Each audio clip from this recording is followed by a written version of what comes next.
Bonjour et bonsoir à toutes et à tous. Bienvenue dans ce nouvel épisode, un épisode un petit peu spécial. En effet, aujourd'hui, nous n'allons pas parler d'une œuvre d'art, mais d'une œuvre d'artisanat maudite. Alors, il n'y aura pas d'analyse d'œuvre pour cette fois, mais laissez-vous emporter par l'histoire que je vais vous relater. C'est une épopée extraordinaire. Nous allons traverser le monde en partant des Indes et en passant par le royaume de France, d'Angleterre, pour finir notre voyage aux États-Unis d'Amérique. Aujourd'hui, je vais vous parler d'un joyau qui est passé entre les mains de Louis XIV, le banquier du roi d'Angleterre et la maison Cartier. Certains avancent même l'idée d'un voyage sur le Titanic. Je vais vous narrer la légende de la malédiction du diamant bleu. Un diamant qui porterait malheur à tous ses propriétaires. Accidents, dettes, meurtres vont rythmer cette vidéo. Alors bienvenue dans le 4e épisode des sombres histoires de l'art.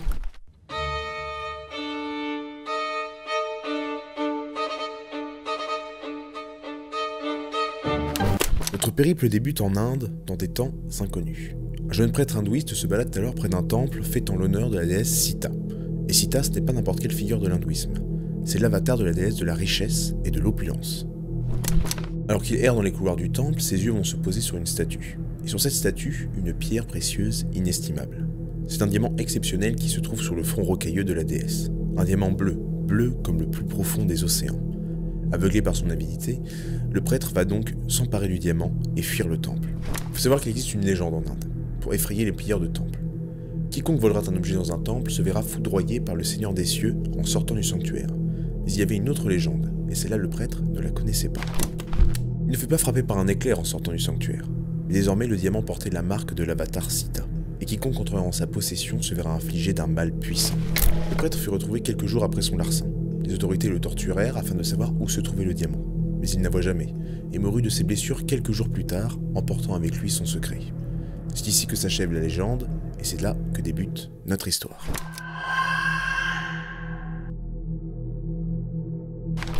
Certains d'entre vous sont peut-être fans des aventures d'Indiana Jones. Eh bien, le véritable périple du diamant débute avec un aventurier digne du héros de Steven Spielberg. Son nom est Jean-Baptiste Tavernier. C'est un explorateur français qui n'a plus rien à prouver à cette époque. En effet, c'est un pionnier dans le commerce entre l'Orient et l'Occident, et à 20 ans, il parcourait déjà l'Europe à la recherche de trésors. C'est un intime du Shah d'Iran, le seigneur du royaume de Perse. Et sa rencontre avec le diamant bleu va se faire à la cour du légendaire royaume de Golconde. Ce royaume est situé dans la région du Décan, en Inde, dans le pays indo-musulman, et il est célèbre pour ses mines de pierres précieuses. À cette époque, le royaume est dirigé par l'empire moghol. C'est un grand empire mélangeant plusieurs cultures, mongoles, turques, persanes, indiennes et musulmanes. Il faut imaginer un royaume qui baigne dans le faste oriental de l'époque, de quoi faire rêver n'importe quel occidental. C'est en se rendant à la cour du grand Moghol que Jean-Baptiste Tavernier va, on ne sait par quel moyen, réussir à repartir avec des sacs de diamants de différentes tailles, mais surtout de différentes couleurs. Lorsqu'il revient de l'Orient, il se précipite à la cour du roi de France, Louis XIV. Il débat alors un peu plus de 1000 diamants devant le jeune roi de France qui est ébloui par tant de beauté et de richesse. Louis XIV va acheter les 47 plus gros diamants de Tavernier contre 1 tonne d'or pur. Et parmi ces 47 diamants, le plus gros, et vous vous en doutez déjà, est un diamant de couleur azur. C'est ce diamant qui a tapé dans l'œil du roi Soleil. Il faut savoir que le souverain est assez révolutionnaire pour son époque. En effet, à l'époque, les diamants les plus prisés sont les diamants blancs et transparents. Il faudra attendre de nombreuses années avant que les diamants bleus ne prennent leur valeur inestimable qu'ils ont aujourd'hui. Qu'importe pour le roi, car après tout, le bleu c'est la couleur royale. Il va donc confier à Jean Pitan, le joaillier de la cour de France, la tâche de façonner ce diamant pour les ajouter aux apparats du roi. Il lui faudra attendre 4 ans afin d'achever son œuvre, qui est d'une complexité telle qu'aujourd'hui encore on la considère comme l'équivalent de la Joconde pour le monde de la joaillerie. Le diamant fait 69 carats et il prend son nom, le bleu de France. Et c'est ici que débute la malédiction du diamant bleu. En effet, Jean-Baptiste Tavernier, notre explorateur fétiche, finira ruiné et dévoré par des chiens quelques années plus tard. Pour ce qui est de Jean Pitan, joaillier de la cour, il mourra d'une maladie foudroyante avec sa fille 3 ans après avoir façonné le joyau. Mais le plus dur est encore à venir.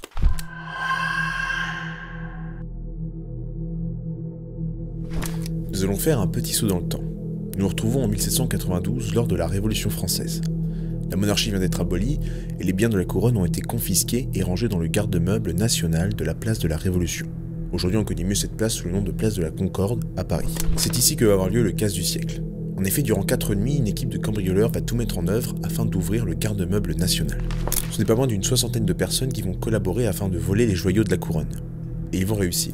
Quelque temps plus tard, après avoir emporté leur bulletin, ils vont s'évaporer dans la nature. Enfin, seulement pour quelque temps. En effet, le gouvernement révolutionnaire va alors lancer une véritable chasse aux voleurs. Les langues vont se délier et les voleurs vont être retrouvés. La plupart de la collection sera donc rendue à l'État français. Mais un objet capital manque à l'appel. Cet objet, c'est la toison d'or. Mais vous allez me demander, qu'est-ce que la toison d'or? Eh bien, c'est le légendaire apparat du roi Louis XV. Sur cet apparat, on peut retrouver notamment un mouton en or massif ou bien un dragon façonné dans du rubis. Et vous vous en doutez, l'objet principal de cet apparat, c'est le bleu de France. Après le vol du garde-meuble, le joyau s'évanouit dans la nature, et personne ne sait où il a bien pu passer durant toutes ces années. Mais il y a quelques temps, des chercheurs français ont peut-être réussi à retrouver sa trace. Et pour ça, il faut que je vous parle d'un autre diamant. Je vous présente le diamant Hope. C'est un diamant de 45 carats qui appartient au musée de la Smithsonian Institute of Washington. C'est la deuxième œuvre d'art la plus visitée au monde après la Joconde du Louvre. Et son histoire peut vous intéresser. En effet, chaque propriétaire ou porteur du diamant a été touché par une malédiction qui a provoqué leur ruine ou tout simplement leur mort prématurée. En plus de ça, la chronologie de l'apparition du diamant est quelque peu étrange. Pour comprendre ce qu'il y a d'étrange avec le Hope Diamond, il faut traverser la Manche et se trouver à Londres en 1812. Cela fait 20 ans que le bleu de France a disparu et le délai de prescription pour le vol est désormais terminé. Sur le marché de la joaillerie, un diamant bleu apparaît, et c'est le plus gros que l'on ait encore jamais découvert à cette époque. En 1830, c'est un certain Thomas Hope, banquier londonien proche de la couronne, qui va acquérir la pierre. Et c'est ici que commence la sulfureuse histoire et malédiction du diamant Hope.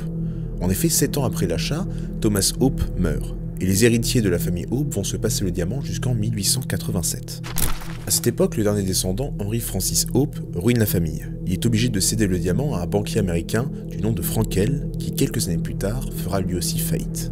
Le diamant continue son chemin pour finir dans la collection de Pierre Cartier, le petit-fils du créateur de la maison de joaillerie Cartier. Il préfère écouler rapidement le diamant, ne préférant pas altérer ses affaires à cause de la malédiction. Il va réussir à vendre la pierre à Evelyn McLean. C'est l'épouse d'un descendant de la famille possédant le Washington Post.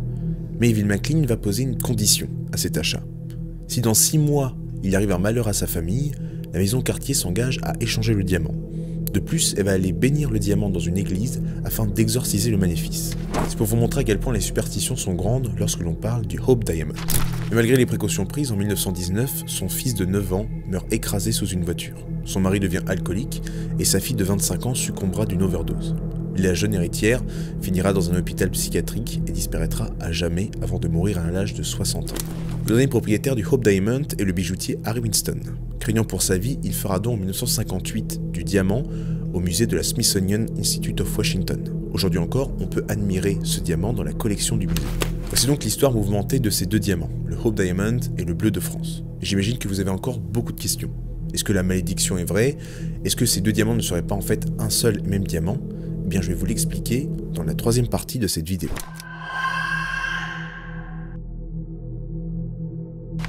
Tout d'abord, commençons par la malédiction. Vous en doutez, elle est plutôt fausse.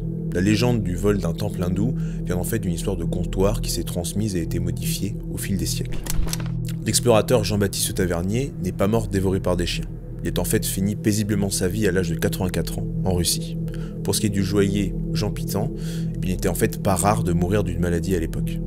Pour ce qui est des derniers propriétaires de Hope Diamond, eh bien en fait ils faisaient partie de la haute bourgeoisie anglo-saxonne. Leur mode de vie était excessif et pouvait donc rapidement mener à la faillite. Vous le comprenez, la malédiction du diamant bleu est plus proche de la légende que de la réalité. La deuxième question portait sur le fait de savoir si le Hope Diamond était en réalité le diamant de la couronne de France. Eh bien nous avons la réponse depuis 2007. Alors ce n'est pas la première fois que les deux pierres sont associées. En effet, au 19e et au 20e siècle, de nombreuses associations de joailliers ont tenté de prouver que le Hope Diamond était en réalité le bleu de France. Malheureusement, nous n'avions sous la main que des croquis ou bien des descriptions du bleu de France, et la plupart des mesures se contredisaient entre elles. Rien qui permettait donc de confirmer ou d'annuler cette théorie. Mais en 2006, François Farge, alors professeur de minéralogie au Muséum national d'histoire naturelle, va faire la découverte d'une étrange pièce. C'est un moulage en plomb, un moulage d'une énorme pierre précieuse. Alors bien évidemment, l'idée ne fait qu'un tour. Est-ce que c'est le moulage du fameux bleu de France? Et quelques années plus tard, il va en avoir la preuve.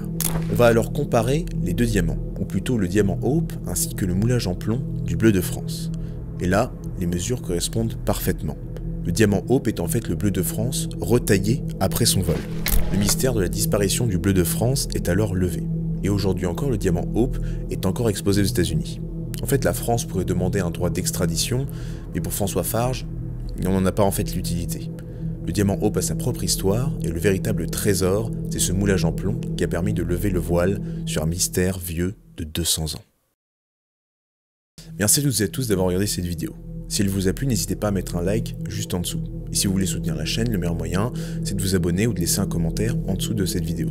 Si jamais vous pouvez me retrouver sur d'autres réseaux sociaux, que ce soit Instagram pour connaître un petit peu l'avancée des tournages, les sujets des prochaines vidéos. Et sinon, j'ai ouvert récemment en fait un compte TikTok qui me permet de mettre en avant les shorts que je mets aussi sur la chaîne. Donc si vous êtes des habitués de l'application, n'hésitez pas à me suivre. C'est ma crédit LSHA. Vous aurez un petit lien juste en description. Et si vous êtes adepte du streaming, en fait vous pouvez me retrouver sur la chaîne collaborative L'Embuscade. Pour la prochaine vidéo qui sortira sur la chaîne, ce n'est pas un épisode des sombres histoires de l'art. Ce sera une vidéo actualité ou plutôt réflexion. Je vous en dis pas trop, vous pourrez le découvrir à ce moment-là. Voilà un petit peu pour toutes les annonces que je vais vous faire en fin de vidéo. Je vous remercie encore une fois de me soutenir sur cette chaîne YouTube et dans cette aventure. Et moi je n'ai plus qu'à vous dire à très bientôt pour un nouvel épisode des sombres histoires de l'art.